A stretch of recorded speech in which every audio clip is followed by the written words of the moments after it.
വാർത്താമഴ വിശദമായ റിപ്പോർട്ടുകളിലേക്ക് കടക്കുകയാണ്. ഇന്നത്തെ വാർത്താ ദിനത്തിൽ പുറത്തുവന്ന വളരെ പ്രധാനപ്പെട്ട എല്ലാ വാർത്തകളിലൂടെയും ഇനിയുള്ള 1 മണിക്കൂർ സമയം നമ്മൾ സഞ്ചരിക്കും. കേരളത്തിൽ BJP നയിക്കാൻ രാജീവ് ചന്ദ്രശേഖർ എത്തുകയാണ്. സംസ്ഥാന പ്രസിഡന്റായി രാജീവ് ചന്ദ്രശേഖറിനെ നേതൃത്വം നാളെ പ്രഖ്യാപിക്കും. 3 തവണ കർണാടകയിൽ നിന്ന് രാജ്യസഭാംഗമായിരുന്ന രാജീവ് ചന്ദ്രശേഖർ 2ാം മോദി മന്ത്രിസഭയിൽ സഹമന്ത്രിയായിരുന്നു.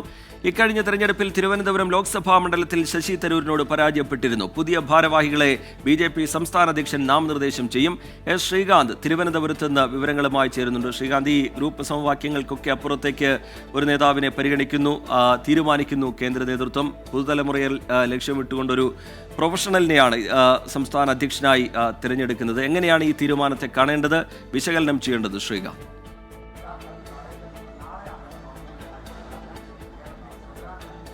ഇന്ന് ഹോട്ടൽ ഹൈസിന്തിൽ വെച്ച് BJPയുടെ കോർ കമ്മിറ്റി യോഗം തീരുമാനിച്ചിരുന്നു.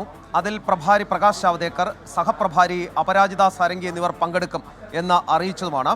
അതിനുശേഷം യോഗത്തിലേക്ക് എത്തുന്നതിന് കോർ കമ്മിറ്റി യോഗം ആരംഭിക്കുന്നതിന് തൊട്ടു മുൻപ് ഒരു 1-to-1 കൂടിക്കാഴ്ച നടന്നു.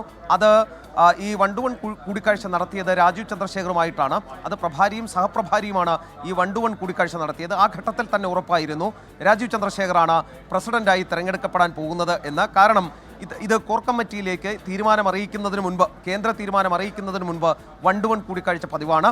അത് ആ തീരുമാനം പിന്നീട് കോർ കമ്മിറ്റി ചേർന്നപ്പോൾ കോർ കമ്മിറ്റി യോഗത്തെ അറിയിക്കുകയും ചെയ്തു. കോർ കമ്മിറ്റി ആ തീരുമാനത്തിന് അംഗീകാരവും നൽകി. പ്രഭാരി പ്രകാശ് ജാവ്ദേക്കറാണ് ഇത്തരത്തിൽ കേന്ദ്രത്തിൻ്റെ തീരുമാനമുണ്ട് എന്നുള്ള കാര്യം കോർ കമ്മിറ്റി യോഗത്തെ അറിയിച്ചത്. തുടർന്ന് പ്രകാശ് ജാവ്ദേക്കർ ഈ കാര്യത്തിൽ കോർ കമ്മിറ്റിയുടെ അഭിപ്രായം തേടി. കോർ കമ്മിറ്റി അംഗങ്ങളിൽ നിന്നും അഭിപ്രായ രൂപീകരണവും നടത്തി. ഇനി അടുത്ത ചുമതല എന്ന് പറയുന്നത് അദ്ദേഹത്തിന് സ്വാഭാവികമായും നോമിനേഷൻ നൽകേണ്ടതുണ്ട്. 2 മണിക്കും 3 മണിക്കും ഇടയ്ക്കാണ് ഈ നോമിനേഷൻ നൽകേണ്ടത്. അത് BJPയുടെ സംസ്ഥാന കമ്മിറ്റി ഓഫീസിൽ സഹവരണാധികാരിയായിട്ടുള്ള നാരായണൻ നമ്പൂതിരിക്ക് മുൻപാകെ നൽകണം. 4 മണിക്കാണ് അതിൻ്റെ സ്ക്രൂട്ടിനി നടക്കുക. നാളെയാണ് പ്രഹ്ലാദ് ജോഷി, കേരളത്തിൻ്റെ തെരഞ്ഞെടുപ്പ് ചുമതലയുള്ള, ഈ BJPയുടെ സംസ്ഥാന അധ്യക്ഷ തെരഞ്ഞെടുപ്പ് ചുമതലയുള്ള പ്രഹ്ലാദ് ജോഷി നാളെ ഈ സംസ്ഥാന അധ്യക്ഷനെ ഔദ്യോഗികമായി പ്രഖ്യാപിക്കും.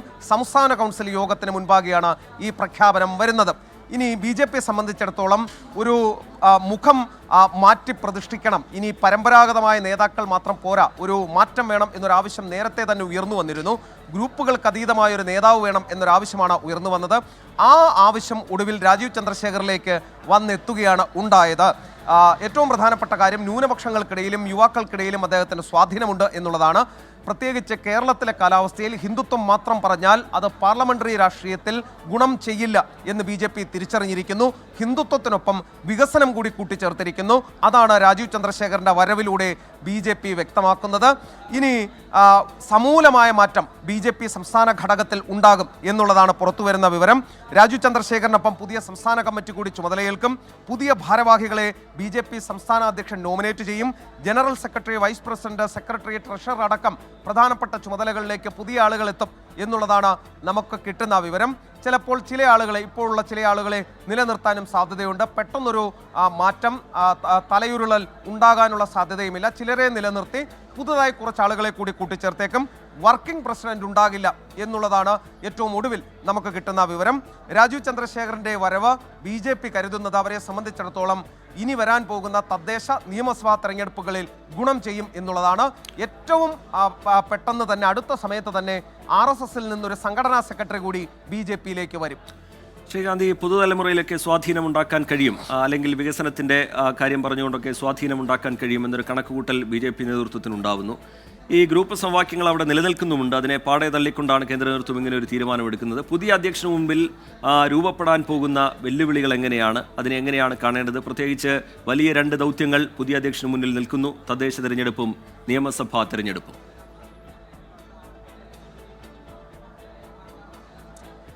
അദ്ദേഹത്തിന് മുന്നിൽ വരാൻ പോകുന്ന ഏറ്റവും വലിയ പ്രതിസന്ധി 30 ജില്ലകളുണ്ട്, സംഘടനാ ജില്ലകളുണ്ട് BJPക്ക്. ഈ 30 സംഘടനാ ജില്ലകളിലെയും അധ്യക്ഷന്മാർ ഓരോ ഗ്രൂപ്പുകളുടെ ഭാഗമാണ്. അവർ ഓരോ നേതാക്കളുടെ ലോയലിസ്റ്റുകളാണ്. അവരെ എങ്ങനെ തനിക്കൊപ്പം നിർത്തും എന്നുള്ളത് അദ്ദേഹത്തിൻ്റെ പ്രധാന ചോദ്യമാണ്.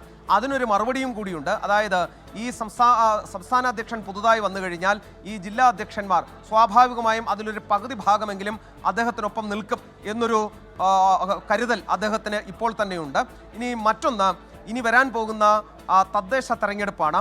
ആ തദ്ദേശ തെരഞ്ഞെടുപ്പിൽ സ്വാഭാവികമായും BJPയുടെ സംഘടനാ സംവിധാനമല്ല താഴെത്തട്ടിൽ ചലിക്കുന്നത്. ഏറ്റവും അടിത്തട്ടിൽ വർക്ക് വേണ്ട തെരഞ്ഞെടുപ്പാണ് തദ്ദേശ തെരഞ്ഞെടുപ്പ്. അതിൽ പൂർണ്ണമായും ഇറങ്ങാൻ പോകുന്നത് RSS ആണ്. അതിന് മുൻപായി തന്നെ ഒരു സംഘടനാ സെക്രട്ടറി ഉണ്ടാകും. അദ്ദേഹത്തിലൂടെ ഈ സംഘടനാ സംവിധാനം ചലിപ്പിക്കാൻ BJPക്കും രാജീവ് ചന്ദ്രശേഖരനും സ്വാഭാവികമായും കഴിയും എന്നുള്ളതാണ്. അതിനാൽ തന്നെ അതൊരു വെല്ലുവിളിയാകില്ല. മറ്റൊന്ന്, സംസ്ഥാന സമിതി മുഴുവൻ പൊളിച്ചടുക്കി വീണ്ടും അദ്ദേഹം ആദ്യം മുതൽ ഇത് പുനഃസംഘടിപ്പിക്കുമ്പോൾ കുറേ അധികം ആളുകൾ പുറത്തേക്ക് പോകും. അങ്ങനെ ചില അസ്വാരസ്യങ്ങൾ ഉണ്ടാകാൻ സാധ്യതയുണ്ട്. അത് അദ്ദേഹം നേരിടേണ്ടി വരും. മറ്റൊന്ന്, നിയമസഭാ തെരഞ്ഞെടുപ്പാണ്. ഈ നിയമസഭാ തെരഞ്ഞെടുപ്പിൽ രാജീവ് ചന്ദ്രശേഖരന്റെ മുഖം ഈ ഫ്ലോട്ടിംഗ് വോട്ടുകളെ തങ്ങൾക്കൊപ്പം കൊണ്ടുവരാൻ എങ്ങോട്ടെന്നറിയാതെ ചാഞ്ചാടി നിൽക്കുന്ന വോട്ടുകളുണ്ട്. അവരെ കൂടി തങ്ങൾക്കൊപ്പം കൊണ്ടുവരാൻ കഴിയുമെന്നാണ് BJP കണക്ക് കൂട്ടുന്നത്, ദേശീയ നേതൃത്വം കണക്ക് കൂട്ടുന്നത്. അങ്ങനെയെങ്കിൽ മുഖം രാജീവ് ചന്ദ്രശേഖരനും അതിൻ്റെ പ്രചാരണ പ്രവർത്തനങ്ങളൊക്കെ തന്നെ RSSും അതിൻ്റെ സംഘടനാ സെക്രട്ടറിയും ഏറ്റെടുത്ത് മുന്നോട്ട് പോകുന്ന രീതിയായിരിക്കും നിയമസഭാ തെരഞ്ഞെടുപ്പിൽ കാണാൻ പോകുന്നത്. BJPയെ സംബന്ധിച്ചിടത്തോളം ഇതൊരു വലിയ പരീക്ഷണമാണ്. തമിഴ്നാട്ടിലേതുപോലെ തന്നെയുള്ള ഒരു പരീക്ഷണമാണ് കേരളത്തിലും അവർ നടത്തുന്നത്. RSSന്റെ കൂടി ശ്രീകാന്താണ് തിരുവനന്തപുരത്ത് നിന്ന് വിവരങ്ങൾ വിശകലനം പങ്കുവച്ചുകൊണ്ടിരിക്കുന്നത്. BPL മൊബൈലിന്റെ അമരത്തിരുന്ന രാജീവ് ചന്ദ്രശേഖരനി കേരള BJPയുടെ നവമുഖമായി മാറുകയാണ്. വ്യവസായ ലോകത്ത് തിളങ്ങിയ ടെക്നോക്രാറ്റിന് സംസ്ഥാന രാഷ്ട്രീയം എത്ര വഴങ്ങുമെന്ന് വരുന്ന ആളുകൾ തെളിയിക്കും. വരാനിരിക്കുന്ന തദ്ദേശ നിയമസഭാ തെരഞ്ഞെടുപ്പുകളാണ് രാജീവ് ചന്ദ്രശേഖരന് മുന്നിലുള്ള വലിയ കടമ്പ. വ്യവസായ സാമ്രാജ്യം കെട്ടിപ്പടുത്ത ശേഷം രാഷ്ട്രീയ പ്രവേശനം. BPLൽ തുടങ്ങിയ വ്യവസായ ജീവിതം BJPയിലെത്തിയപ്പോൾ കേന്ദ്ര നേതൃത്വത്തിന്റെ പ്രിയപ്പെട്ടവനായി. 2006 കർണാടകയിൽ നിന്ന് സ്വതന്ത്രനായി രാജ്യസഭാ പ്രവേശം. ആദ്യ മത്സരത്തിൽ എതിരാളി എഴുത്തുകാരൻ UR അനന്തമൂർത്തി. കോൺഗ്രസും BJPയും അന്ന് ഒത്തുചേർന്ന് രാജീവിനെ പിന്തുണച്ചു. BJPയിൽ മോദി യുഗം ആരംഭിച്ചതിനു ശേഷമാണ് രാജീവ് ചന്ദ്രശേഖർ തലയെടുപ്പുള്ള രാഷ്ട്രീയ നേതാവായി മാറുന്നത്. 2021 രണ്ടാം മോദി സർക്കാരിന്റെ മന്ത്രിസഭാ പുനഃസംഘടനയിൽ IT സഹമന്ത്രിയായി. ജനനം ഗുജറാത്തിലെ അഹമ്മദാബാദിൽ. വ്യവസായ ലോകം പടുത്തുയർത്തിയത് കർണാടകയിൽ. കന്നഡ മണ്ണിൽ നിന്ന് കേരളം ലക്ഷ്യം വച്ചുള്ള യാത്ര. പാലക്കാട്ടെ കുടുംബവേരുകൾ അതിന് സഹായകമായി. 2024 ലോക്സഭാ തിരഞ്ഞെടുപ്പിൽ തിരുവനന്തപുരത്ത് BJP സ്ഥാനാർത്ഥി. വാശിയേറിയ പോരാട്ടത്തിനൊടുവിൽ ശശി തരൂരിനോട് അടിയറവ് പറഞ്ഞു. മൂന്നാം മോദി മന്ത്രിസഭയുടെ സത്യപ്രതിജ്ഞാ ദിനത്തിൽ രാഷ്ട്രീയം ഉപേക്ഷിക്കുന്നു എന്ന രാജീവ് ചന്ദ്രശേഖറിന്റെ സാമൂഹ്യ മാധ്യമ പ്രതികരണം വലിയ ചർച്ചയായി. പിണക്കം മറന്ന് പാർട്ടിയോട് വീണ്ടും അടുത്തത് കേന്ദ്ര നേതൃത്വത്തിന്റെ ഇടപെടലിൽ. കളമശ്ശേരി സ്ഫോടന സമയത്ത് നടത്തിയ വർഗീയ പരാമർശം കടുത്ത വിമർശനങ്ങൾക്ക് വഴിവെച്ചു. BJPയുടെ സംഘപരിവാർ ബന്ധമില്ലാത്ത ആദ്യ സംസ്ഥാന പ്രസിഡന്റാവുകയാണ് രാജീവ് ചന്ദ്രശേഖർ. കേരള BJPയിലെ പടലപ്പിണക്കങ്ങളിൽ പുതിയ സമവാക്യങ്ങൾ രചിച്ചാണ് അധ്യക്ഷ സ്ഥാനത്തേക്കുള്ള രാജീവിന്റെ കടന്നുവരവ്. മാധ്യമ മേഖലയിലും വ്യവസായ സാധ്യതകൾ കെട്ടിപ്പടുത്ത രാജീവ് ചന്ദ്രശേഖർ കേരള BJPയെ നയിക്കാനിറങ്ങുമ്പോൾ എന്തു മാറ്റമാണ് കേന്ദ്ര നേതൃത്വം ലക്ഷ്യമിടുന്നതെന്ന് വ്യക്തം. പുതിയ മുഖം, പുതിയ രീതികൾ. News desk 24. ആര് വേണമെങ്കിലും BJP അധ്യക്ഷനാകട്ടെ എന്ന് പ്രതിപക്ഷ നേതാവ് VD സതീശൻ. പോരാടുന്നത് BJPയുടെ ഐഡിയോളജിയോടാണ്. രാജീവ് ചന്ദ്രശേഖറിന് BJP ഐഡിയോളജി ഇല്ല എന്നാണ് കരുതുന്നതെന്നും VD സതീശൻ പറഞ്ഞു. അത് നമുക്കറിയില്ല. അവരിഷ്ടമുള്ള ആളെ അവരുടെ പ്രസിഡന്റ് ആക്കട്ടെ, നമുക്കെന്താ പ്രശ്നം? നമുക്കതിന് ഞങ്ങൾ വേറെ പാർട്ടികളുടെ ആഭ്യന്തര കാര്യത്തിൽ ഇടപെടാറില്ല. BJPയുടെ പ്രസിഡന്റിനെ ഉണ്ടാക്കുന്നത് നമ്മുടെ ജോലിയല്ലല്ലോ. അവർ ആരെ വേണമെങ്കിലും പ്രസിഡന്റ് ആക്കട്ടെ. നമ്മൾ അവരോടല്ലല്ലോ, വ്യക്തികളോടല്ലല്ലോ ഫൈറ്റ് ചെയ്യുന്നത്. നമ്മൾ അവരുടെ ഐഡിയോളജിയോടാണ് ഫൈറ്റ് ചെയ്യുന്നത്. അത് തുടരും. എന്നാലും രാജീവ് ചന്ദ്രശേഖർ അങ്ങനെ ഒരു BJPയുടെ ഐഡിയോളജി ഉള്ള ആളാണെന്ന് ഞാൻ കരുതുന്നില്ല. അതൊക്കെ അദ്ദേഹം ലേറ്റ് എൻട്രികളാണ്. പാർട്ടിയിലേക്ക് വന്ന ആളുകളാണ്. ഇഷ്ടംപോലെ ആളുകൾ BJP ഐഡിയോളജിയുള്ള ആളുകൾ ഇവിടെ ഉണ്ട്. അവരോടല്ലേ നമ്മൾ ഫൈറ്റ് ചെയ്തുകൊണ്ടിരിക്കുന്നത്. അല്ല അദ്ദേഹത്തോടല്ലല്ലോ വ്യക്തിപരമായി. ആര് വേണമെങ്കിലും വരട്ടെ. ലഹരി വ്യാപനത്തിന്റെ പശ്ചാത്തലത്തിൽ സംസ്ഥാന വ്യാപക പരിശോധനയുമായി പോലീസും എക്സൈസും. പോലീസിന്റെ ഓപ്പറേഷൻ ഡി ഹണ്ടിൽ സംസ്ഥാനത്ത് ഇതുവരെ പിടികൂടിയത് 7307 പേരെയാണ്. നഗരങ്ങൾ കേന്ദ്രീകരിച്ചും ഹോട്ട്സ്പോട്ടുകൾ കണ്ടെത്തിയുമാണ് ലഹരിവേട്ട തുടരുന്നത്. ADGP മനോജ് എബ്രഹാമിന്റെ നേതൃത്വത്തിൽ റേഞ്ച് NDPS കോർഡിനേഷൻ സെല്ലും ജില്ലാ പോലീസ് മേധാവിമാരും ചേർന്നാണ് ഓപ്പറേഷൻ ഡി ഹണ്ട് നടപ്പാക്കുന്നത്. സംസ്ഥാന വ്യാപകമായി 70,277 പേരെ പരിശോധനയ്ക്ക് വിധേയമാക്കി. 7038 കേസുകൾ രജിസ്റ്റർ ചെയ്തതിൽ 7307 പേരെ അറസ്റ്റ് ചെയ്തു. 3.952 കിലോ MDMA, 461.523 കിലോ കഞ്ചാവ്, 5132 എണ്ണം കഞ്ചാവ് ബീഡികളും പിടികൂടി. കൊച്ചി നഗരത്തിൽ പോലീസിന്റെ വ്യാപക പരിശോധനയിൽ കുടുങ്ങിയത് 250-ലേറെ പേരാണ്. ലഹരി മരുന്ന് കൈവശം വെച്ച 36 പേർ പിടിയിലായി. മദ്യപിച്ച് വാഹനമോടിച്ച 151 പേർ പരിശോധനയിൽ കുടുങ്ങി. ലഹരി മരുന്നിനായി ഡോക്ടറുടെ വ്യാജ കുറിപ്പടി ഉണ്ടാക്കിയ പറവൂർ സ്വദേശികളായ 2 പേർ കൊച്ചിയിൽ പിടിയിലായി. സ്ഥിരമായി ലഹരി ഇടപാടുകൾ നടക്കുന്നുണ്ടെന്ന് കണ്ടെത്തിയ 47 ഹോട്ട്സ്പോട്ടുകളുടെ പട്ടികയാണ് കോഴിക്കോട് ജില്ലയിൽ എക്സൈസ് പുറത്തുവിട്ടത്. എൻഫോഴ്സ്മെന്റ് ശക്തമാക്കുന്നതോടൊപ്പം തന്നെ ബോധവൽക്കരണ പരിപാടികളും നമ്മളിപ്പോൾ ശക്തിപ്പെടുത്താൻ വേണ്ടിയിട്ടുള്ള ധാരണകളുണ്ട്. അതിൽ ഈ ഹോട്ട്സ്പോട്ടുകളായ പ്രദേശത്ത് തന്നെ ഈ അടുത്ത 3 ദിവസത്തിനുള്ളിൽ ജാഗ്രതാ സമിതികൾ പഞ്ചായത്ത് തലത്തിലും വാർഡ് തലത്തിലുള്ള അതിനുള്ള ശ്രമങ്ങളും നടന്നു വരികയാണ്. അതിൻ്റെ നീക്കങ്ങളും നിർദ്ദേശങ്ങളും കൊടുത്തുകൊണ്ടിരിക്കുകയാണ്. നിലവിൽ 516 പരിശോധന സ്പെഷ്യൽ ഡ്രൈവിന്റെ ഭാഗമായി എക്സൈസ് നടത്തി. ഇതിൽ 15 എണ്ണം പോലീസും എക്സൈസും സംയുക്തമായി നടത്തിയതാണ്. 57 NDPS കേസുകളാണ് രജിസ്റ്റർ ചെയ്തത്. News bureau 24. MDMA-യുമായി കൊല്ലത്ത് പിടിയിലായ അനില രവീന്ദ്രന് അന്തർ സംസ്ഥാന ലഹരി മാഫിയയുമായി ബന്ധം. നിരവധി തവണ അനില കൊല്ലത്തേക്ക് ലഹരി എത്തിച്ചു എന്ന് പോലീസ് പറയുന്നു. അതേസമയം തിരുവനന്തപുരം ചിറയൻകീഴിൽ 130 ഗ്രാം MDMA പിടികൂടിയ സംഭവത്തിൽ പ്രധാന പ്രതി പിടിയിലായി. 96.6 ഗ്രാം MDMA-യുമായി കൊല്ലത്ത് പിടിയിലായ അനില രവീന്ദ്രന്റെ അന്തർ സംസ്ഥാന ബന്ധത്തിന്റെ കൂടുതൽ വിവരങ്ങളാണ് പോലീസിന് ലഭിച്ചത്. കണ്ണൂരിൽ പിടിയിലായ ലഹരിക്കടത്തുകാരൻ അനിലയെ ഫോണിൽ ബന്ധപ്പെട്ടതിന്റെ തെളിവുകൾ പോലീസിന് ലഭിച്ചു. ഇയാൾ വഴിയാണ് ബംഗളൂരുവിൽ നിന്ന് അനില MDMA വാങ്ങിയതെന്നാണ് വിവരം. അനില കൊല്ലത്തടക്കം നിരവധി തവണ ലഹരി എത്തിച്ചുവെന്നും വിവരം ലഭിച്ചിട്ടുണ്ട്. സംസ്ഥാനത്തെ ലഹരിക്കടത്തിന്റെ പ്രധാന ക്യാരിയറിലൊരാളാണ് അനില. കഴിഞ്ഞ 4 വർഷമായി ലഹരി സംഘങ്ങളുമായി അനിലയ്ക്ക് ബന്ധമുണ്ടെന്നും ലഹരി ഇടപാടുകൾ നടത്തിയിരുന്നുവെന്നും പോലീസ് കണ്ടെത്തി. സംഭവത്തിൽ അനിലയെ കസ്റ്റഡിയിൽ വാങ്ങി വിശദമായി ചോദ്യം ചെയ്യാനാണ് പോലീസ് തീരുമാനം. അതേസമയം ഡിസംബറിൽ ചിറയൻകീഴിൽ 130 ഗ്രാം MDMA പിടികൂടിയ സംഭവത്തിൽ പ്രധാന പ്രതി പിടിയിലായി. പത്തനംതിട്ട സ്വദേശി അലൻ ഫിലിപ്പാണ് പിടിയിലായത്. ബംഗളൂരുവിൽ നിന്നാണ് പോലീസ് പിടികൂടിയത്. അലൻ ബംഗളൂരുവിൽ നിന്നും MDMA സപ്ലൈ ചെയ്യുന്നതിൽ പ്രധാനിയാണെന്ന് പോലീസ് പറഞ്ഞു. 24 കൊല്ലം. കണ്ണൂർ പാനൂരിൽ CPIM നേതാക്കൾക്ക് ലഹരി കൊട്ടേഷൻ സംഘങ്ങളുടെ പരസ്യ ഭീഷണി. ലഹരി സംഘങ്ങൾക്കെതിരെ പ്രതിരോധ പ്രവർത്തനങ്ങൾ സംഘടിപ്പിച്ചതാണ് പ്രകോപനത്തിന് കാരണം. CPIM ചമ്പാട് ലോക്കൽ കമ്മിറ്റി ജില്ലാ പോലീസ് മേധാവിക്ക് പരാതി നൽകി.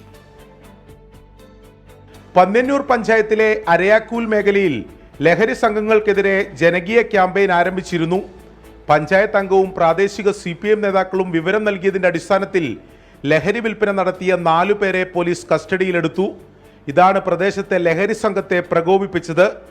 വെള്ളിയാഴ്ച വൈകിട്ട് ഡിവൈഎഫ്ഐയുടെ ലഹരി വിരുദ്ധ പ്രകടനം കഴിഞ്ഞു പോവുകയായിരുന്ന പഞ്ചായത്ത് അംഗത്തെയും പ്രാദേശിക CPIM നേതാക്കളെയും തടഞ്ഞു നിർത്തി ഭീഷണിപ്പെടുത്തിയെന്നാണ് പരാതി. എല്ലാവരും പിരിഞ്ഞുപോയ സമയത്താണ് ബിജുവിന്റെ നേതൃത്വത്തിലുള്ള ഒരു സംഘം നമ്മുടെ പഞ്ചായത്ത് മെമ്പറായിട്ടുള്ള ബിജുവിന് നേരെ ആക്രോശങ്ങളുമായി വരുന്നത്. എന്തുകൊണ്ടാണ് ബിജുവിനെതിരായിട്ട് വന്നത്? ബിജുവാണ് ഈ ചെറുപ്പക്കാരുടെ പേരിൽ കേസെടുക്കുന്നതിന് പിടിപ്പിക്കുന്നതിന് വേണ്ടി പരിശ്രമിച്ചത് എന്ന് പറഞ്ഞുകൊണ്ടാണ് ഇവർ രംഗത്ത് വന്നിട്ടുള്ളത്. നിരവധി ക്രിമിനൽ കേസുകളിൽ പ്രതിയായ ജന്മീന്റെ വീട് ബിജുവിന്റെ നേതൃത്വത്തിലായിരുന്നു ഭീഷണി. ഇയാൾ കുന്നോത്തുപറമ്പിലെ BJP പ്രവർത്തകൻ KC രാജേഷിനെ കൊലപ്പെടുത്തിയ കേസിൽ പ്രതിയാണ്. അന്ന് ബിജു CPIM പ്രവർത്തകരായിരുന്നു. എന്നാൽ നിലവിൽ ബിജുവിന് പാർട്ടിയുമായി ഒരു ബന്ധവുമില്ലെന്നാണ് CPIMന്റെ വിശദീകരണം. 24 കണ്ണൂർ. നാട് ലഹരിയുടെ പിടിയിലമരുമ്പോൾ അമ്മമാരാണ് ഏറ്റവും കൂടുതൽ പ്രയാസം അനുഭവിക്കുന്നത്. ഗ്രാമങ്ങളിൽ പോലും ലഹരിയുടെ ഉപയോഗം കൂടുകയാണ്. SKN40 കേരള യാത്ര ആലപ്പുഴ വലിയ അഴീക്കലിലെത്തിയപ്പോൾ വീട്ടമ്മമാർ പറഞ്ഞതും ഇതേ കാര്യം. അതിലേക്ക് അമ്മച്ചി, നമ്മളെ ചെറിയ അഴീക്കലേക്ക് പോകുന്ന വഴിയാ. അപ്പോൾ അവിടുത്തെ സ്കൂളിലൊരു ഇതുണ്ടായിരുന്നു, നമുക്ക് മദ്യത്തിനും ലഹരി മരുന്നിനും എതിരെ. നിങ്ങൾക്കൊക്കെ ബുദ്ധിമുട്ടുണ്ടോ ലഹരി കാരണം? ബുദ്ധിമുട്ടുണ്ട്, ഞങ്ങൾക്ക് ബുദ്ധിമുട്ടുണ്ട്. ഉണ്ട്, തീർച്ചയായിട്ടും ബുദ്ധിമുട്ടുണ്ട്. ലഹരി മരുന്നും ഈ കഞ്ചാവും എല്ലാം ഇതൊക്കെ തന്നെ ഈ നാട്ടിലൊക്കെ ഉള്ളത്. ഈ കഞ്ചാവ് ഇത് നിർത്തലാക്കണം. പ്രശ്നം കൂടുതലാണോ? പ്രശ്നം കൂടുതൽ.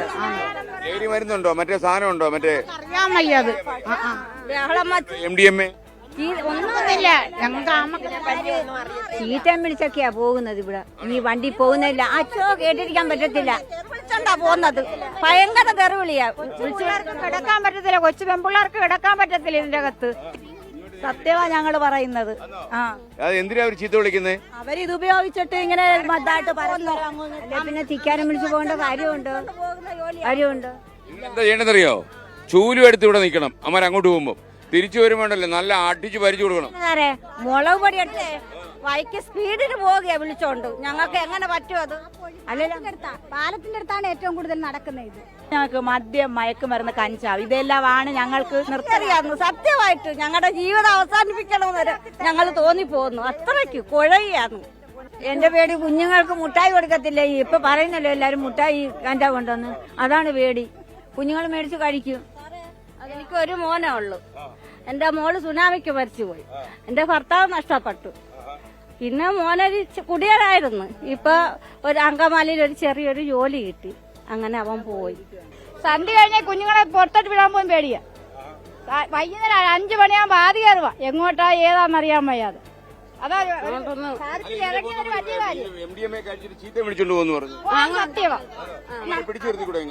അങ്ങനെ ഇരിക്കാൻ വയ്യാത്ത എപ്പോഴും തെറിവിളി ഇതിലെ കൂടെ ഞങ്ങൾക്ക് ആർക്കും പെരക്കാതിരിക്കാൻ പറ്റുന്നില്ല. പോലീസ് സ്റ്റേഷൻ പറയാ പറഞ്ഞ ഞങ്ങൾക്ക് മറ്റുള്ളവരെ ഏത് പോലീസ് സ്റ്റേഷൻ ഏത് പോലീസ് സ്റ്റേഷൻ പോലീസ് സ്റ്റേഷനില്ല. നമ്മൾ തെക്കൊന്നും എസ് ഐയോട് പറയാം. ഓക്കെ, അവരുടെ ജോലിയല്ലേ ഇതൊക്കെ. മറ്റുള്ളവർക്കൊക്കെ പേടിയല്ലേ സാറേ ഇങ്ങനെ നടക്കുന്നേ. അതാണ് 24 കണക്റ്റും കെ ചിറ്റിലപ്പള്ളി ഫൗണ്ടേഷനും ചേർന്ന് 100 വീട് നിർമ്മിച്ചു നൽകുന്ന പദ്ധതിയുടെ ഭാഗമായ 5ാമത്തെ വീട് കൈമാറി. മാവേലിക്കര മുള്ളികുളങ്ങര സ്വദേശി സന്തോഷ് കുമാറിനും കുടുംബത്തിനുമാണ് വീട് കൈമാറിയത്. SKN40 വേദിയിൽ വെച്ചാണ് വീടിന്റെ താക്കോൽ കൈമാറിയത്. ആഗോള മലയാളികളെ ചേർത്ത് നിർത്തുന്ന 24 കണക്ട് കെ ചിറ്റിലപ്പള്ളി ഫൗണ്ടേഷനുമായി ചേർന്നാണ് 100 കുടുംബങ്ങൾക്ക് വീട് വെച്ച് നൽകുന്നത്. പദ്ധതിയിൽ 5ാമത്തെ വീടിന്റെ താക്കോൽദാനമാണ് SKN40 ആലപ്പുഴ ജില്ലാ പര്യടനത്തിനിടെ നടന്നത്. സന്തോഷ് കുമാർ അനു ദമ്പതികൾക്കാണ് വീട് ലഭിച്ചത്. വളരെ നാളായി ഒരു വീട് നടന്ന് എന്റെ മക്കളുടെ കണ്ണീരിന്റെ ഒരു ഫലം എനിക്ക് ഉണ്ടായി. നമുക്ക് അറിയൊന്നും വേണ്ട, അമ്മയ്ക്ക് ചിരിക്കാൻ വേണ്ടിയല്ലേ ഈ വീടൊക്കെ വെച്ചത്. അപ്പൊ കെ ചിറ്റിലപ്പള്ളി ഫൗണ്ടേഷനാണ് അമ്മ നന്ദി പറയേണ്ടത്. ഓട്ടോറിക്ഷ തൊഴിലാളിയായ സന്തോഷിന്റെയും കുടുംബത്തിന്റെയും വർഷങ്ങൾ നീണ്ട കാത്തിരിപ്പിനൊടുവിലാണ് വീടെന്ന സ്വപ്നം പൂവണിഞ്ഞത്. പൊളിഞ്ഞു വീഴാറായ ഷെഡിൽ 2 പെൺകുട്ടികളുമായായിരുന്നു ഇക്കാലം അത്രയും ഇവർ കഴിഞ്ഞിരുന്നത്. സർക്കാരിന്റെ പല ഭവന പദ്ധതികളിലും അപേക്ഷിച്ചെങ്കിലും ഫലം കണ്ടില്ല. ഓട്ടോറിക്ഷ തൊഴിലാളികൾ വാഹന റാലിയായാണ് താക്കോൽദാന ചടങ്ങിനെത്തിയത്. പദ്ധതിയുടെ ഭാഗമായി കേരളത്തിന്റെ വിവിധയിടങ്ങളിൽ വീട് നിർമ്മാണം പുരോഗമിക്കുകയാണ്. 24 Alappuzha. 24 chief editor R Sreekandan Nair ലഹരിക്കും അക്രമത്തിനുമെതിരെ നടത്തുന്ന കേരള യാത്രയുടെ പൂർണ്ണരൂപം അത് പ്രേക്ഷകർക്ക് കാണാം. 24ന്റെ SKN40 എന്ന കവറുള്ള യൂട്യൂബ് പേജിലും സോഷ്യൽ മീഡിയ പേജുകളിലും അത് ലഭ്യമാണ്. പ്രേക്ഷകർക്ക് അത് ഉപയോഗപ്പെടുത്താം. ഇപ്പോൾ കെ സുരേന്ദ്രൻ മാധ്യമങ്ങളെ കാണുകയാണ് തത്സമയം. ഞാൻ പറയേണ്ട ആളല്ല. റിട്ടേണിംഗ് ഓഫീസർ ശ്രീ നാരായണൻ നമ്പൂതിരി ഇന്നലെ നോട്ടിഫിക്കേഷൻ ഇറക്കിയിട്ടുണ്ട്. ഇന്ന് 2 മണിക്കും 3 മണിക്കും ഇടയിൽ നാമനിർദ്ദേശ പത്രികകൾ സ്വീകരിക്കും. 4 മണിക്ക് സ്ക്രൂട്ടിനിയാണ്. നാളെയാണ് ഒഫീഷ്യലായിട്ടുള്ള സംസ്ഥാന അധ്യക്ഷൻ്റെ പ്രഖ്യാപനവും മറ്റും നടക്കുന്നത്. നാളെ വിപുലമായിട്ടുള്ള സംസ്ഥാന പ്രതിനിധി സമ്മേളനം വിളിച്ചിട്ടുണ്ട്. ഭാരതീയ ജനതാ പാർട്ടി മാത്രമാണ് ഇത്തരത്തിൽ സമയാസമയങ്ങളിൽ കൃത്യമായ ഇടവേളകളിൽ പാർട്ടിയുടെ ബൂത്ത് തലം മുതൽ അഖിലേന്ത്യാ തലം വരെയുള്ള പുനഃസംഘടന പൂർത്തിയാക്കുന്നത്. ഈ പ്രാവശ്യം കേരളത്തിൻ്റെ ഒരു പ്രത്യേകത ഏറ്റവും ആദ്യം,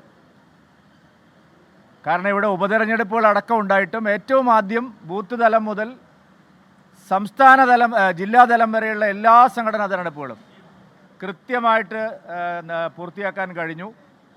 മാത്രമല്ല 14 ജില്ലകളുടെ എണ്ണം 30 വർദ്ധിപ്പിച്ചിട്ടും വളരെ സുഗമമായി ജനാധിപത്യപരമായി എല്ലാവരോടും ആശയവിനിമയം നടത്തി ജില്ലാതലം വരെയുള്ള സംഘടനാ തെരഞ്ഞെടുപ്പുകൾ പൂർത്തിയാക്കി. ഇനി ഒരെണ്ണം മാത്രമാണ് അവശേഷിക്കുന്നത്, സംസ്ഥാന അധ്യക്ഷൻ്റെ തെരഞ്ഞെടുപ്പ്. അത് നാളെ ഉച്ചയോടുകൂടി അതിനും പരിസമാപ്തിയാവും. അതുകൊണ്ട് കേരളത്തിൽ ഇത്രയും സിസ്റ്റമാറ്റിക്കായിട്ട് ഇത്രയും പ്രവർത്തകരെ, ലക്ഷക്കണക്കിന് പ്രവർത്തകരെ ഇൻവോൾവ് ചെയ്യിപ്പിച്ചുകൊണ്ട് ഒരു പ്രോസസ്സ് നടത്തിയത് ഞങ്ങൾ മാത്രമാണ്. കോൺഗ്രസ്സിലെല്ലാം നോമിനേഷൻസാണ്, CPM-ലാണെങ്കിൽ എല്ലാം ഒരു പാനൽ അവതരണമാണ്. ഞങ്ങളെ സംബന്ധിച്ചിടത്തോളം വിശദമായിട്ടുള്ള ചർച്ചകൾ നടത്തി നാമനിർദ്ദേശ പത്രികകൾ സ്വീകരിച്ച് ബൂത്ത് തലം മുതൽ അഖിലേന്ത്യാ തലം വരെ സംഘടനാ തെരഞ്ഞെടുപ്പ് പൂർത്തിയാക്കുന്ന ഒരു പാർട്ടിയാണ്. ഒരു കാര്യം പറഞ്ഞാൽ മതി, നോമിനേഷൻ കൊടുക്കുന്നുണ്ടോ? അല്ല, എത്ര പേർക്ക് വേണമെങ്കിലും നോമിനേഷൻ കൊടുക്കാം. ഞങ്ങളെ പാർട്ടിക്കകത്ത് പ്രസിഡന്റിനെയും 30 നാഷണൽ കൗൺസിൽ അംഗങ്ങളെയും തിരഞ്ഞെടുക്കാനുള്ള സംഘടനാ തെരഞ്ഞെടുപ്പിൻ്റെ പ്രോസസ്സാണ്. അതിലിടപെടാൻ എനിക്ക് അവകാശമില്ല.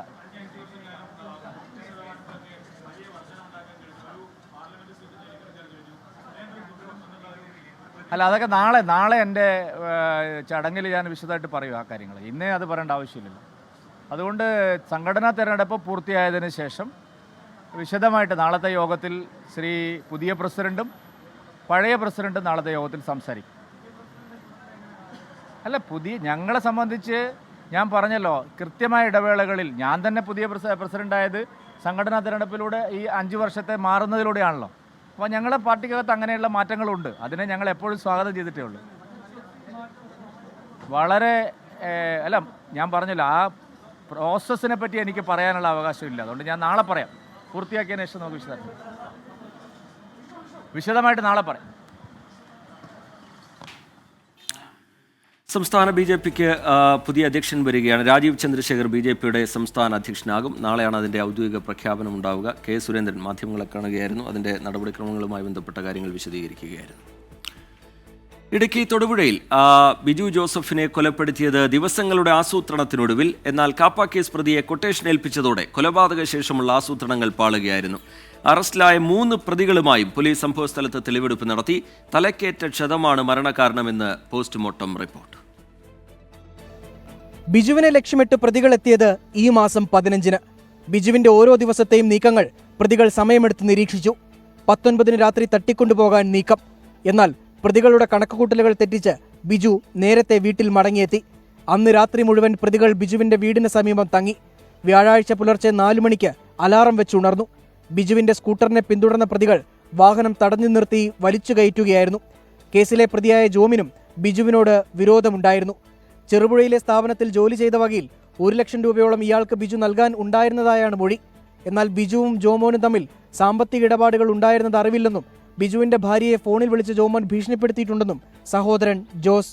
വൈരാഗ്യം എന്ന് പറയുന്നത് അവർ ഈ കാറ്ററിംഗ് ബിസിനസ്സിൽ പങ്കാളിയായി അവരുടെ ഈ ജോമോൻ്റെ കൂടെ. അതിനുശേഷം അതിങ്ങനെ കുറേ കാലം കൊണ്ടു നടന്നു. അത് കഴിഞ്ഞ് അതൊരു നല്ല നിലയിലല്ല എന്ന് പറഞ്ഞപ്പോൾ പുള്ളി ബിജു ഷെയർ പിരിഞ്ഞ് ഇവരെ പങ്കിട്ട് എല്ലാം എടുത്ത് അവർ തമ്മിൽ സാമ്പത്തിക ഇടപാടുകൾ അങ്ങോട്ടും ഇങ്ങോട്ടും കൊടുക്കാനുള്ളൊരു തർക്കമായി. തർക്കത്തിന് അവർ പോലീസിൽ കേസ് കൊടുക്കുകയും അവിടെ കോംപ്രമൈസ് ആയെന്നും ആയില്ല എന്നൊക്കെയാണ് പൊതുവെ റിപ്പോർട്ട് വന്നത്. തലക്കേറ്റ ക്ഷതമാണ് മരണകാരണമെന്നാണ് പ്രാഥമിക പോസ്റ്റ്മോർട്ടം റിപ്പോർട്ട്. ആന്തരിക രക്തസ്രാവവും ഉണ്ടായി. വലത് കൈയിലെ മുറിവ് സംബന്ധിച്ച വിശദമായ അന്വേഷണം നടത്താനാണ് പോലീസിന്റെ തീരുമാനം. 3 പ്രതികളെയും സംഭവസ്ഥലത്തെത്തിച്ച് തെളിവെടുപ്പ് നടത്തി. 24 ഇടുക്കി. സവർക്കർ വിമർശനമുള്ള SFI ബാനറിൽ അതൃപ്തി പരസ്യമാക്കിയ ഗവർണർ രാജേന്ദ്ര അർലേക്കറിന് കരുതലോടെ മറുപടിയുമായി CPIM. സവർക്കർ വിമർശനം CPIM SFI നേതാക്കൾ ആവർത്തിക്കുന്നുണ്ടെങ്കിലും ഗവർണറെ പേരെടുത്ത് വിമർശിക്കുന്നില്ല. സംസ്ഥാന സർക്കാരുമായി സഹകരിക്കുന്ന ഗവർണറുമായി ഏറ്റുമുട്ടലിനില്ല എന്ന സൂചനയാണ് നേതാക്കളുടെ വാക്കുകളിൽ. You do now whatever you want to do with the Chancellor. But what bad things Savarkar has done? If you go through his educational thinking, you will understand what he has given to this society. ചാൻസലറെ വേണം സവർക്കറെ വേണ്ട എന്നെഴുതിയ SFI ബാനറിലാണ് governor Rajendra Arlekar വിയോജിപ്പ് പരസ്യമാക്കിയത്. ആരിഫ് മുഹമ്മദ് ഖാൻ ഗവർണറായ സമയത്ത് സ്ഥാപിച്ച banner പിന്നാലെ അധികൃതർ മാറ്റി. ബ്രിട്ടീഷുകാർക്ക് മാപ്പെഴുതി നൽകിയ ആളാണ് സവർക്കറെന്ന് CPIM സംസ്ഥാന സെക്രട്ടറി MP ഗോവിന്ദൻ. സവർക്കർ ദേശീയ പ്രസ്ഥാനവുമായിട്ട് ബന്ധപ്പെട്ട് ബ്രിട്ടീഷ് സാമ്രാജ്യത്തിന് അനുകൂലമായി നിലപാട് സ്വീകരിച്ച ഇന്ത്യയിലെ ഏറ്റവും പ്രമുഖനായ ഒരാളാണ്. അത്രേ ഞാൻ പറഞ്ഞു. EMS എല്ലാവരും തന്നെ പറഞ്ഞു. പുത്രനൊക്കെ മഹാനം തന്നെ. എന്നാൽ ഗവർണറുടെ പേരെടുത്ത് വിമർശിക്കാൻ MP ഗോവിന്ദൻ തയ്യാറായില്ല. സവർക്കർ വിമർശനം ആവർത്തിച്ചെങ്കിലും ഇപ്പോഴത്തെ ഗവർണറുമായി ഏറ്റുമുട്ടാനില്ലെന്ന സൂചനയാണ് SFI പ്രതികരണത്തിലുള്ളത്. സവർക്കർ ആരായിരുന്നു എന്ന് നമ്മൾ പഠിക്കുക വേണം, തർക്കമൊന്നുമില്ല. ഞങ്ങളത് പഠിച്ചിട്ടുണ്ട്. സവർക്കർ ആരായിരുന്നുവെന്നും സവർക്കറെ കുറിച്ചും പഠിച്ചപ്പോഴാണ് ഞങ്ങൾക്ക് മനസ്സിലായത് അദ്ദേഹം മഹാത്മാഗാന്ധിയെ കൊന്ന കേസിലെ പ്രതിയായിരുന്നു എന്നുള്ളത്. തീർച്ചയായിട്ടും സവർക്കറെ എല്ലാവരും പഠിക്കണം. പോസ്റ്റർ ഒരിക്കലും ഇദ്ദേഹത്തിനെതിരെ വെച്ചതല്ല, അർലേക്കർക്കെതിരെ വെച്ചതല്ല, അത് വെച്ചത് ആരിഫ് മുഹമ്മദ് ഖാനാണ്. ആരിഫ് മുഹമ്മദ് ഖാന് ശേഷം ഗവർണറായ രാജേന്ദ്ര അർലേക്കർ സംസ്ഥാന സർക്കാരുമായി ചേർന്നാണ് മുന്നോട്ടു പോകുന്നത്. അതിനാൽ ഗവർണറെ പ്രകോപിപ്പിക്കുന്ന നിലപാട് വേണ്ടെന്നാണ് ധാരണ. 24 ഡൽഹി. നാടിനെ നടുക്കിയ വെഞ്ഞാറമൂട് കൂട്ടക്കൊലയ്ക്ക് പിന്നിൽ വൻ സാമ്പത്തിക ബാധ്യത തന്നെയെന്ന് പോലീസ്. പ്രതി അഫാന്റെയും മാതാവ് ഷെമിയുടെയും സാമ്പത്തിക അച്ചടക്കമില്ലായ്മ പ്രശ്നമായി. കേസിലെ കുറ്റപത്രം പോലീസ് ഉടൻ സമർപ്പിക്കും. പ്രതിയുടെ തെളിവെടുപ്പും ചോദ്യം ചെയ്യലും ഏറെക്കുറെ പൂർത്തിയായതും കേസിൽ കൂടുതൽ പ്രതികൾ ഇല്ലാത്തതും കണക്കിലെടുത്താണ് കുറ്റപത്രം വേഗത്തിൽ സമർപ്പിക്കാൻ പോലീസ് തയ്യാറെടുക്കുന്നത്. കൊലപാതകങ്ങൾക്ക് പിന്നിൽ വൻ സാമ്പത്തിക ബാധ്യത തന്നെയെന്ന് ഉറപ്പിക്കുന്ന പോലീസ് അഫാന്റെയോ മാതാവിന്റെയോ കൈവശം 1 രൂപ പോലും ഉണ്ടായിരുന്നില്ലെന്നും വ്യക്തമാക്കുന്നു. കൊല നടന്ന ദിവസം കടം വാങ്ങിയ 50,000 രൂപ തിരികെ നൽകാനുണ്ടായിരുന്നു. കടക്കാർ വരുന്നതിനു മുൻപാണ് കൊലപാതകങ്ങൾ ചെയ്തതെന്നാണ് അഫാന്റെ മൊഴി. ഇതിനിടെ അഫാനെയും പിതാവ് അബ്ദുൾ റഹീമിനെയും പോലീസ് സംഘം ഒരുമിച്ചിരുത്തി ചോദ്യം ചെയ്തു. എല്ലാം തകർത്തു കളഞ്ഞില്ലേ എന്ന് പൊട്ടിക്കരഞ്ഞുകൊണ്ട് റഹീം ചോദിച്ചപ്പോൾ അമ്മയും അനുജനും തെണ്ടുന്നത് കാണാൻ വയ്യെന്നായിരുന്നു അഫാന്റെ മറുപടി. അതേസമയം കൂട്ടക്കൊലയ്ക്ക് അഫാനെ ഒരു സിനിമ പ്രേരിപ്പിച്ചു എന്ന പ്രചാരണം തെറ്റാണെന്നും പോലീസ് വ്യക്തമാക്കുന്നു. 24 തിരുവനന്തപുരം.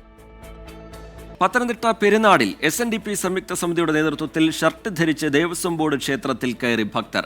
കക്കാട് കോയിക്കൽ ശ്രീധർമ്മശാസ്താ ക്ഷേത്രത്തിലാണ് ഷർട്ട് ധരിച്ച് ദർശനം. എല്ലാ ക്ഷേത്രങ്ങളിലും ഷർട്ട് ധരിച്ച് കയറാൻ അനുവദിക്കണമെന്ന് SNDPയും ശിവഗിരി മഠവും ആവശ്യപ്പെട്ടിരുന്നു. ഇന്ന് രാവിലെയാണ് SNDP സംയുക്ത സമിതിയുടെ നേതൃത്വത്തിൽ ക്ഷേത്രത്തിൽ ഷർട്ട് ധരിച്ച് ദർശനം നടത്തിയത്. സ്ഥലത്ത് പോലീസ് ഉണ്ടായിരുന്നെങ്കിലും ഭക്തരെ തടഞ്ഞില്ല. കൂടൽമാണിക്യം ക്ഷേത്രത്തിലെ ദേവസ്വം ബോർഡ് നിലപാടിനോടുള്ള പ്രതിഷേധത്തിന്റെ ഭാഗമായാണ് ഷർട്ട് ധരിച്ച് ക്ഷേത്രപ്രവേശനം നടത്തിയതെന്ന് SNDP ഭാരവാഹികൾ. കൂടൽമാണിക്യം ക്ഷേത്രത്തിലെ ബാലുവിനുണ്ടായ അനുഭവങ്ങൾ, അങ്ങനെ നിരവധി സംഭവങ്ങളുടെ അടിസ്ഥാനത്തിലാണ് പെരുന്നാട് സംയുക്ത സമിതി എന്ന് പറയുന്നത് 9 ശാഖകൾ കൂടിയ ഒരു സംയുക്ത സമിതിയാണ്. ആ ശാഖ കൂടി തീരുമാനിക്കുകയും ഇന്ന് 9 മണിക്ക് പെരുന്നാട് ക്ഷേത്രത്തിൽ ഷർട്ട് ധരിച്ച് കയറാൻ ഞങ്ങൾ തീരുമാനിക്കുകയുണ്ടായി. വരും ദിവസങ്ങളിൽ റാന്നിയിലെ മറ്റ് ക്ഷേത്രങ്ങളിലും സമാനമായ രീതിയിൽ പ്രവേശനം നടത്താനാണ് ഇവരുടെ തീരുമാനം. എല്ലാ ക്ഷേത്രങ്ങളിലും ഷർട്ട് ധരിച്ച് പ്രവേശനം അനുവദിക്കണമെന്ന് SNDP യോഗവും മഠവും മുൻപ് ആവശ്യപ്പെട്ടിരുന്നു. അതേസമയം സംഭവത്തിൽ പ്രതികരിക്കാൻ തിരുവിതാംകൂർ ദേവസ്വം ബോർഡ് തയ്യാറായിട്ടില്ല. 24 പത്തനംതിട്ട. കോഴിക്കോട് പൂവാട്ടുപറമ്പിൽ നിർത്തിയിട്ട കാറിൽ നിന്നും 40 ലക്ഷം രൂപ കവർന്ന കേസിൽ വഴിത്തിരിവ്. പണം കവർന്നുവെന്ന ആനക്കുഴിക്കര സ്വദേശി റഹീസിന്റെ പരാതി വ്യാജമാണെന്ന് പോലീസ് കണ്ടെത്തി. പരാതിക്കാരനായ റഹീസ് ഉൾപ്പെടെ 2 പേരെ പോലീസ് കസ്റ്റഡിയിലെടുത്തു. 40.25 ലക്ഷം രൂപ മോഷണം പോയി എന്നായിരുന്നു പരാതി. പൂവാട്ടുപറമ്പിലെ സ്വകാര്യ ആശുപത്രിയുടെ പാർക്കിംഗ് ഏരിയയിൽ നിർത്തിയിട്ടിരിക്കുകയായിരുന്നു കാറ്. വാഹനത്തിന്റെ ഗ്ലാസ് തകർത്ത് പണം കവർന്നുവെന്നാണ് റഹീസ് പറഞ്ഞത്.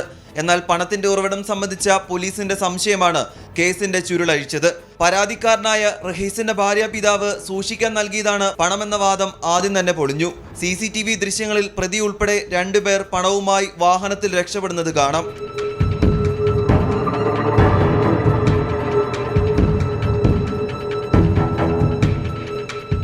കസ്റ്റഡിയിലെടുത്ത 2 പേരെയും വിശദമായി ചോദ്യം ചെയ്യുകയാണ്. ഉച്ചയ്ക്ക് ശേഷം കൂടുതൽ വിവരങ്ങൾ പോലീസ് പുറത്തുവിടും. 24 കോഴിക്കോട്. ഹൈക്കോടതി ജഡ്ജി യശ്വന്ത് വർമ്മയുടെ വസതിയിൽ നിന്ന് പണം കണ്ടെത്തിയ സംഭവത്തിൽ ഡൽഹി ഹൈക്കോടതി ചീഫ് ജസ്റ്റിസ് സമർപ്പിച്ച റിപ്പോർട്ട് പുറത്തുവിട്ട് സുപ്രീം കോടതി.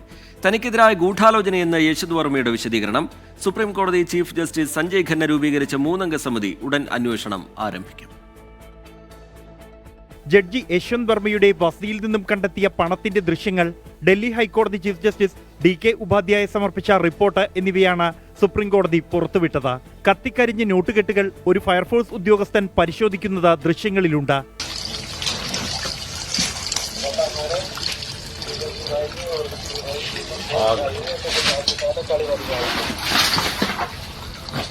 ഡൽഹി പോലീസ് കമ്മീഷണറും സംഭവസ്ഥലത്തുണ്ടായിരുന്ന ഉദ്യോഗസ്ഥരും നൽകിയ വിവരങ്ങളുടെ അടിസ്ഥാനത്തിലാണ് ഡൽഹി ഹൈക്കോടതി ചീഫ് ജസ്റ്റിസ് DK ഉപാധ്യായ സമർപ്പിച്ച റിപ്പോർട്ട്.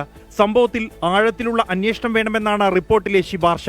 എന്നാൽ താനോ കുടുംബാംഗങ്ങളോ അല്ല പണം വെച്ചതെന്നും സംഭവ സമയത്ത് താൻ വസതിയിൽ ഉണ്ടായിരുന്നില്ല എന്നുമാണ് ജസ്റ്റിസ് വർമ്മയുടെ വിശദീകരണം. സുരക്ഷാ ഉദ്യോഗസ്ഥരടക്കം ഉപയോഗിക്കുന്ന മുറിയാണിതെന്നും തനിക്കെതിരായ ഗൂഢാലോചനയാണിതെന്നും ജസ്റ്റിസ് വർമ്മ ആരോപിച്ചു. റിപ്പോർട്ടും വിശദീകരണവും പരിശോധിച്ചതിന്റെ അടിസ്ഥാനത്തിലാണ് സുപ്രീം കോടതി ചീഫ് ജസ്റ്റിസ് സഞ്ജീവ് ഖന്ന ആഭ്യന്തര അന്വേഷണം പ്രഖ്യാപിച്ചത്. പഞ്ചാബ്, ഹരിയാന ഹൈക്കോടതി chief justice she'll Nagu, Himachal Pradesh ഹൈക്കോടതി chief justice GS Sandhawalia, Karnataka ഹൈക്കോടതി ജഡ്ജി ജസ്റ്റിസ് അനു ശിവരാമൻ എന്നിവരടങ്ങുന്ന 3-അംഗ സമിതിയാണ് സംഭവത്തിൽ അന്വേഷണം നടത്തുക. അന്വേഷണം നടക്കുന്ന സാഹചര്യത്തിൽ ജസ്റ്റിസ് യശ്വന്ത് വർമ്മയെ ജുഡീഷ്യൽ ജോലികളിൽ നിന്നും മാറ്റി നിർത്താൻ ചീഫ് ജസ്റ്റിസ് സഞ്ജീവ് ഖന്ന നിർദ്ദേശം നൽകിയിട്ടുണ്ട്. യശ്വന്ത് വർമ്മയുടെ 6 മാസത്തെ മൊബൈൽ ഫോൺ വിവരങ്ങൾ ഡൽഹി പോലീസ് ചീഫ് ജസ്റ്റിസിന് കൈമാറി. കത്തിക്കരിഞ്ഞ നോട്ടുകെട്ടുകളുടെ ദൃശ്യങ്ങളും ഡൽഹി ഹൈക്കോടതി ചീഫ് ജസ്റ്റിസിന്റെ അന്വേഷണ റിപ്പോർട്ടും ജസ്റ്റിസ് യശ്വന്ത് വർമ്മയുടെ വിശദീകരണവും പുറത്തുവന്നതോടെ ഒരുപാട് ചോദ്യങ്ങളാണ് അവശേഷിക്കുന്നത്.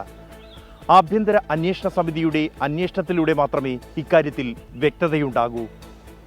ജസ്റ്റിസ് യശ്വന്ത് വർമ്മയുടെ വസതിക്ക് മുന്നിൽ നിന്നും ജോഗീർ സിംഗിനൊപ്പം ബൽറാം നെടുങ്ങാടി, 24. നിരോധിത സംഘടനയായ പോപ്പുലർ ഫ്രണ്ടിൽ നിന്നും പണം കൈപ്പറ്റിയ സംഭവത്തിൽ SDPIക്ക് കുരുക്കുമുറുക്കി ED. SDPIയുടെ ഫണ്ടിംഗ് വിശദാംശങ്ങൾ തേടി തെരഞ്ഞെടുപ്പ് കമ്മീഷന് ED കത്ത് നൽകി. അതേസമയം SDPIക്ക് സംഭാവന നൽകിയവരുടെ അക്കൗണ്ടുകളിലേക്ക് മുൻകൂർ പണം എത്തിയതായി ED കണ്ടെത്തിയിട്ടുണ്ട്.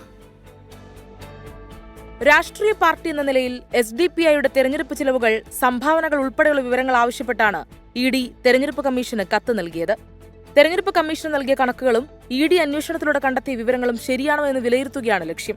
രാജ്യവിരുദ്ധ പ്രവർത്തനങ്ങൾക്കായി പോപ്പുലർ ഫ്രണ്ട് സമാഹരിച്ച പണം SDPI അക്കൗണ്ടുകളിൽ വന്നിട്ടുണ്ടെന്ന് ഇതിനോടകം ED സ്ഥിരീകരിച്ചിട്ടുണ്ട്. SDPI അക്കൗണ്ടിലേക്ക് വന്ന സംഭാവനകൾ സംശയം ജനിപ്പിക്കുന്നതാണെന്നും സംഭാവന നൽകിയവരുടെ അക്കൗണ്ടുകളിലേക്ക് മുൻകൂർ പണം എത്തിയതായും ED ചൂണ്ടിക്കാട്ടുന്നു. ഈ പണമാണ് SDPIക്ക് സംഭാവന എന്ന രീതിയിൽ നൽകിയതെന്നും കണ്ടെത്തിയിട്ടുണ്ട്. ദേശീയ പ്രസിഡന്റ് MK ഫൈസി ഉൾപ്പെടെ 2 മുതിർന്ന നേതാക്കളെ അറസ്റ്റ് ചെയ്തതിന്റെ പശ്ചാത്തലത്തിലാണ് കൂടുതൽ നടപടികളിലേക്ക് എൻഫോഴ്സ്മെന്റ് ഡയറക്ടറേറ്റ് നീങ്ങുന്നത്. 24 തിരുവനന്തപുരം. ലഹരി കേസുകൾ ഏറെ റിപ്പോർട്ട് ചെയ്യുന്ന കോഴിക്കോട് താമരശ്ശേരിയിൽ വാഹനമില്ലാതെ എക്സൈസ്. കാലാവധി കഴിഞ്ഞതോടെ ഉണ്ടായിരുന്ന ഏക വാഹനം കട്ടപ്പുറത്തായി.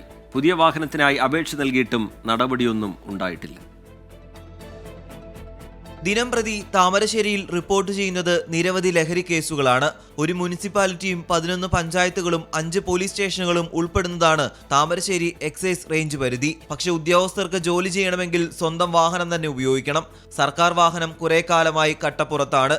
ഭൂമിശാസ്ത്രപരമായി തന്നെ മലയോര മേഖല പല സംഗതികളിലേക്കും ഇവർക്ക് എത്തിച്ചേരാൻ കേസുകൾ പിടിക്കുമ്പോൾ സമയബന്ധമായി അവിടെ എത്തിച്ചേരുന്നതിനും അതിന് വേണ്ട നടപടി എടുക്കുന്നതിനും ഇത് വളരെ ബുദ്ധിമുട്ടുള്ളൊരവസ്ഥയാണ്. അതുകൊണ്ട് എത്രയും പെട്ടെന്ന് സർക്കാരുകൾ ഈ എക്സൈസ് ഓഫീസിൻ്റെ പരിതാവസ്ഥ മാറ്റി ഇതിന് മുന്നോട്ട് പോകേണ്ട, അതുപോലെ തന്നെ അടിസ്ഥാന സൗകര്യ വികസനത്തിന്, അതായത് ജീവനക്കാരുടെ അഭാവം, അപ്പോൾ മറ്റു കാര്യങ്ങൾ ശ്രദ്ധ പതിക്കണമെന്നാണ് നാട്ടുകാരായ ഞങ്ങളുടെ ആവശ്യം. 11 ജീവനക്കാരാണ് റേഞ്ച് ഓഫീസിലുള്ളത്.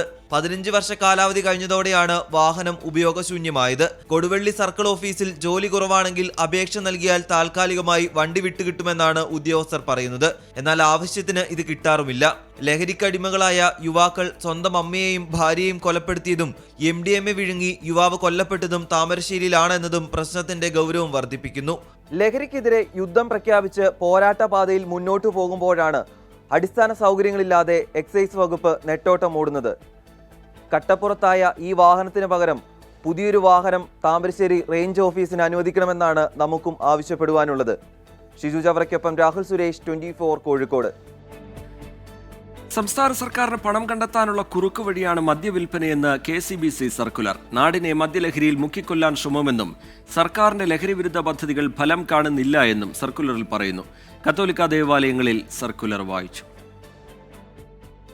ലഹരിക്കെതിരായ ബോധവൽക്കരണ പ്രവർത്തനങ്ങൾ ശക്തമാക്കുന്നതിന്റെ ഭാഗമായാണ് കേരള കാത്തോലിക്ക സഭ ഇന്ന് മദ്യവിരുദ്ധ ഞായർ ആചരിച്ചത്. വിശ്വാസികൾക്ക് ലഹരി വിരുദ്ധ സന്ദേശം നൽകുന്നതിന്റെ ഭാഗമായി ഇന്നത്തെ കുർബാനയ്ക്കിടയിൽ പ്രത്യേക സർക്കുലർ വായിച്ചു. സർക്കുലറിൽ സംസ്ഥാന സർക്കാരിന് രൂക്ഷ വിമർശനം. കേരളത്തെ മദ്യത്തിൽ മുക്കിക്കൊല്ലാനുള്ള ശ്രമമാണ് നടക്കുന്നതെന്നും സംസ്ഥാന സർക്കാർ ഇടപെട്ട് നടത്തുന്ന ലഹരി വിരുദ്ധ പരിപാടികൾ പൂർണ്ണമായും ഫലം കാണുന്നില്ലെന്നും KCBC കുറ്റപ്പെടുത്തി. തുടർഭരണം തേടിവരുന്ന സർക്കാരുകൾ പണം കണ്ടെത്തുന്ന കുറുക്കുവഴിയാണ് മദ്യവിൽപ്പനയും മദ്യനിർമ്മാണവും. സ്വകാര്യ കമ്പനിക്ക് ബ്രൂവറിക്ക് അനുമതി നൽകിയതും നമ്മുടെ നാടിനെ മദ്യലഹരിയിൽ മുക്കിക്കൊല്ലാനുള്ള അണിയറ ഒരുക്കങ്ങൾ നടത്തുന്നു. സർക്കാർ വിവിധ പദ്ധതികൾ നടപ്പിലാക്കാൻ ശ്രമിക്കുന്നുവെങ്കിലും ഒന്നും ഫലം കാണുന്നില്ല. IT പാർക്കുകളിൽ പബ്ബ് തുടങ്ങാനും എലപ്പുള്ളിയിൽ ബ്രൂവറി സ്ഥാപിക്കാനുമുള്ള സർക്കാർ തീരുമാനങ്ങളെ സർക്കുലർ വിമർശിച്ചു. ഇതര സംസ്ഥാനങ്ങളിൽ നിന്ന് തൊഴിൽ തേടി കേരളത്തിലെത്തുന്നവരെ സമ്പൂർണ്ണമായി പരിശോധനയ്ക്ക് വിധേയമാക്കണമെന്നും സർക്കുലറിൽ പറയുന്നു. 24 കൊച്ചി. ഒഴിവ് നികത്തലിന് നിയന്ത്രണം ഏർപ്പെടുത്തിയും തസ്തിക വെട്ടിച്ചുരുക്കാൻ നിർദ്ദേശം നൽകിയും ചെലവ് ചുരുക്കലിന് സർക്കാർ. ആവശ്യമില്ലാത്തതും നിലവിൽ തുടരുന്നതുമായ പദ്ധതി 1 മാസത്തിനുള്ളിൽ കണ്ടെത്തി അവസാനിപ്പിക്കണമെന്നാണ് വകുപ്പുകൾക്ക് നിർദ്ദേശം. സാമ്പത്തിക വർഷം അവസാനിക്കാൻ ദിവസങ്ങൾ മാത്രം ബാക്കി നിൽക്കെയാണ് സാമ്പത്തിക നിയന്ത്രണ നടപടികൾ. കേരളം കുതിപ്പിന്റെ പാതയിൽ. ബജറ്റ് പ്രസംഗത്തിലെ ധനമന്ത്രിയുടെ ആമുഖ പ്രഭാഷണം ഇങ്ങനെ. പക്ഷേ ധനകാര്യസ്ഥിതി മെച്ചപ്പെടാത്ത സാഹചര്യത്തിലാണ് കടുത്ത സാമ്പത്തിക അച്ചടക്ക നടപടികളിലേക്ക് ധനവകുപ്പ് കടക്കുന്നത്. ഈ ഓഫീസ് സംവിധാനമുള്ള ഓഫീസുകളിൽ അനിവാര്യമെങ്കിൽ മാത്രമേ ഓഫീസ് അറ്റൻഡന്റ്, ടൈപ്പിസ്റ്റ് ഒഴിവ് നികത്താവൂ എന്നാണ് നിർദ്ദേശം. ഇതാകട്ടെ കരാറടിസ്ഥാനത്തിലുമായിരിക്കണം. വകുപ്പുകളിലും പൊതുമേഖലാ സ്ഥാപനങ്ങളിലും വാഹനത്തിന്റെ കുറവ് മൂലം ജോലിയില്ലാതിരിക്കുന്ന ഡ്രൈവർമാരെ ആ വകുപ്പുകളിലെ കരാർ ഡ്രൈവർമാർക്ക് പകരം പുനർവിന്യസിക്കണം. ഔദ്യോഗിക വാഹനങ്ങളുടെ ദുരുപയോഗം തടയണം. അനുവദിച്ചിട്ടുള്ള ആവശ്യത്തിന് മാത്രം സ്ഥാപനങ്ങളുടെ നിയന്ത്രണാധികാരം പരിധിക്കുള്ളിൽ വാഹനം ഉപയോഗിക്കാം. വീഴ്ച വരുത്തിയാൽ ഉദ്യോഗസ്ഥനെതിരെ കർശന നടപടിയെടുക്കാം.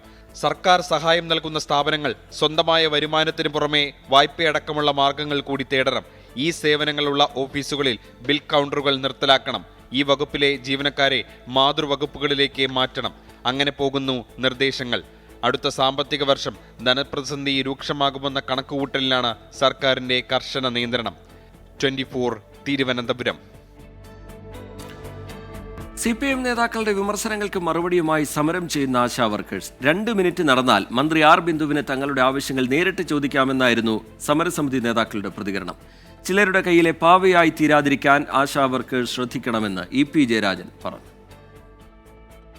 കേന്ദ്രമന്ത്രി അവരുടെ സമരപ്പന്തലിൽ സന്ദർശിച്ചപ്പോൾ മണിമുറ്റത്താവണിപ്പന്തൽ എന്നാണല്ലോ അവർ പാടിയത്. അവിടെ അവർക്ക് എന്താ ഈ അവകാശങ്ങളെക്കുറിച്ച് സംസാരിക്കാൻ പറ്റിയില്ലേ? കേന്ദ്ര ഗവൺമെൻറ്റിൻ്റെ പദ്ധതിയിൽ അണിനിരക്കുന്ന അവർക്ക് കേന്ദ്ര ഗവൺമെൻറ്റിനോട് പറയാനൊന്നുമില്ല. ഉന്നത വിദ്യാഭ്യാസ മന്ത്രി ആർ ബിന്ദുവിന്റെ ഈ പ്രസ്താവനയാണ് ആശമാരെ ചൊടിപ്പിച്ചത്. സെക്രട്ടേറിയറ്റിലുള്ള മന്ത്രി വനിതയായിരുന്നിട്ട് പോലും തങ്ങളെ കാണാനൊന്നും വന്നില്ല. നേരിട്ട് വന്നിരുന്നെങ്കിൽ പരിഹസിക്കുന്ന മന്ത്രിക്ക് തങ്ങളുടെ അവസ്ഥ ബോധ്യമാകുമായിരുന്നു. ഈ 232 രൂപ വാങ്ങിക്കുന്ന ആശാ വർക്കർമാർ എങ്ങനെയാണ് കേന്ദ്രത്തിൽ പോയി ഇതൊക്കെ വാങ്ങിച്ചുകൊണ്ട് വരുന്നത്? അതിനാണ് ഒരു സംസ്ഥാന സർക്കാരിനെ ഇവിടെ തിരഞ്ഞെടുത്ത് വെച്ചിരിക്കുന്നത്. ആവശ്യമുള്ള കാര്യങ്ങൾ കേന്ദ്രത്തിൽ നിന്നും സമയാസമയം കൈപ്പറ്റുന്നതിന് വേണ്ടിയിട്ടാണ്. അപ്പോൾ അവരത് ചെയ്യണം. ആക്ഷേപ പരിഹാസമൊക്കെ നിങ്ങൾ തുടർന്നോളൂ, അത് ജനങ്ങൾ വിലയിരുത്തിക്കൊള്ളും. ഞങ്ങൾക്കതേ പറയാനുള്ളൂ. ഇങ്ങനെയാണ് പോകുന്നതെങ്കിൽ ധനസ്ഥിതി ഒരിക്കലും മെച്ചപ്പെടില്ല. കേരളത്തെ സാമ്പത്തികമായി തകർക്കാൻ ആസൂത്രിതമായി നടക്കുന്ന ശ്രമമാണിതെന്നായിരുന്നു CPIM കേന്ദ്ര കമ്മിറ്റി അംഗം EP ജയരാജന്റെ വിമർശനം. കേരളം സാമ്പത്തികമായി ഒരുപാട് പ്രശ്നങ്ങൾ അഭിമുഖീകരിക്കുന്നൊരു സംസ്ഥാനമാണ്. അങ്ങനെ സാമ്പത്തികമായി ഞെരുക്കമുണ്ടായി സാമ്പത്തിക പ്രയാസം അനുഭവിക്കുമ്പോൾ അതിൻ്റെ മേലെ ഒരു പ്രതിസന്ധി കൂടി സൃഷ്ടിച്ചെടുക്കാൻ, ജനങ്ങളിൽ അസംതൃപ്തി വരുത്താൻ ആസൂത്രിതമായി നടക്കുന്നൊരു സമരമാണ് ഇപ്പോൾ ഈ ആശാ വർക്കർമാരുടെ പേരിൽ നടന്നുകൊണ്ടിരിക്കുന്ന സമരം. നാളെയാണ് സെക്രട്ടേറിയറ്റ് പടിക്കൽ ആശമാരുടെ കൂട്ട ഉപവാസ സമരം. 24 തിരുവനന്തപുരം. സംസ്ഥാന ഭാരവാഹികളെ നിശ്ചയിക്കുന്നതിനായി ചേർന്ന NCP നേതൃയോഗം അലസിപ്പിരിഞ്ഞു. ഭാരവാഹികളെ തിരഞ്ഞെടുക്കുന്നതിൽ ചാക്കോ ശശീന്ദ്രൻ വിഭാഗങ്ങൾ തമ്മിലെ തർക്കം രൂക്ഷമായതോടെയാണ് യോഗം തീരുമാനമെടുക്കാതെ പിരിഞ്ഞത്. ഇരുവിഭാഗങ്ങളും അവരവരുടെ നിലപാടിൽ ഉറച്ചു നിന്നതോടെ തീരുമാനം ദേശീയ നേതൃത്വത്തിന് വിട്ടു. സംസ്ഥാന അധ്യക്ഷനായി തോമസ് കെ തോമസിനെ തെരഞ്ഞെടുത്തതിന് തുടർച്ചയായി ഭാരവാഹികളെ നിശ്ചയിക്കുന്നതിന് വേണ്ടിയാണ് വെള്ളിയാഴ്ച തിരുവനന്തപുരത്ത് നേതൃയോഗം ചേർന്നത്. മന്ത്രി AK ശശീന്ദ്രന്റെ വസതിയിലായിരുന്നു യോഗം. സംസ്ഥാന അധ്യക്ഷന് പുറമെ 2 വർക്കിംഗ് പ്രസിഡന്റും 1 വൈസ് പ്രസിഡന്റും ട്രഷററും മാത്രമാണ് ഇപ്പോൾ സംസ്ഥാന ഭാരവാഹികളായി ഉള്ളത്.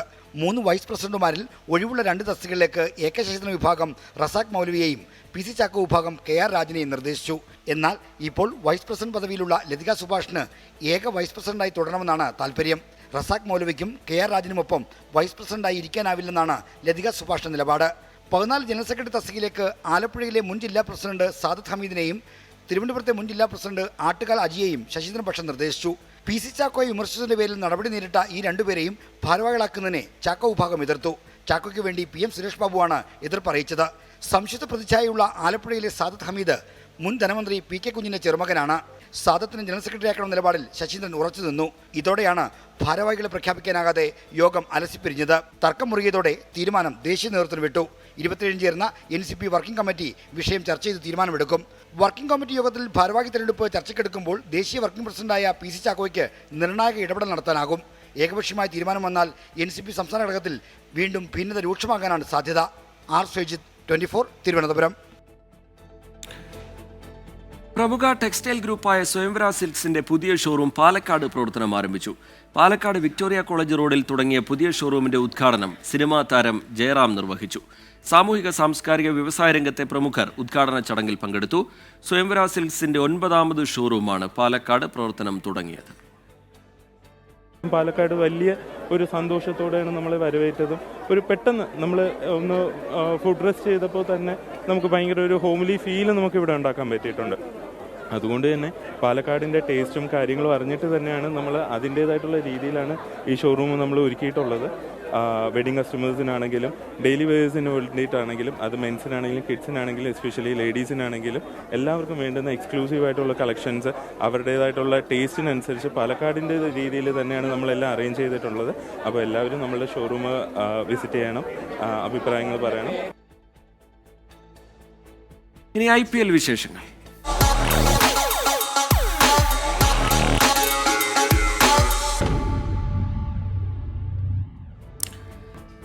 IPL-ൽ ഇന്ന് 2 മത്സരങ്ങൾ. ഉച്ചതിരിഞ്ഞ് 3:30 നടക്കുന്ന ആദ്യ മത്സരത്തിൽ സൺറൈസേഴ്സ് ഹൈദരാബാദ് സഞ്ജു സാംസന്റെ രാജസ്ഥാൻ റോയൽസിനെ നേരിടും. വിരലിനേറ്റ പരിക്കിൽ നിന്ന് പൂർണ്ണമുക്തനാകാത്ത സഞ്ജു സാംസന് പകരം റിയാൻ പരാഗാണ് ഇന്ന് രാജസ്ഥാനെ നയിക്കുക. സഞ്ജു ഇമ്പാക്ട് പ്ലെയറായി കളിക്കും എന്നാണ് പ്രതീക്ഷിക്കുന്നത്.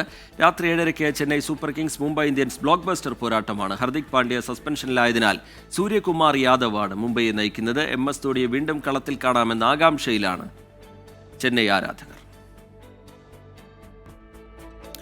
നോക്കാമിനി സ്വർണ്ണവില. ഇന്നത്തെ സ്വർണ്ണനിരക്ക് സമർപ്പിക്കുന്നത് സ്പർശ ഗോൾഡ് ആൻഡ് ഡയമണ്ട്സ്. ഫിജിറ്റലാകൂ ഇനി സ്പർശയോടൊപ്പം.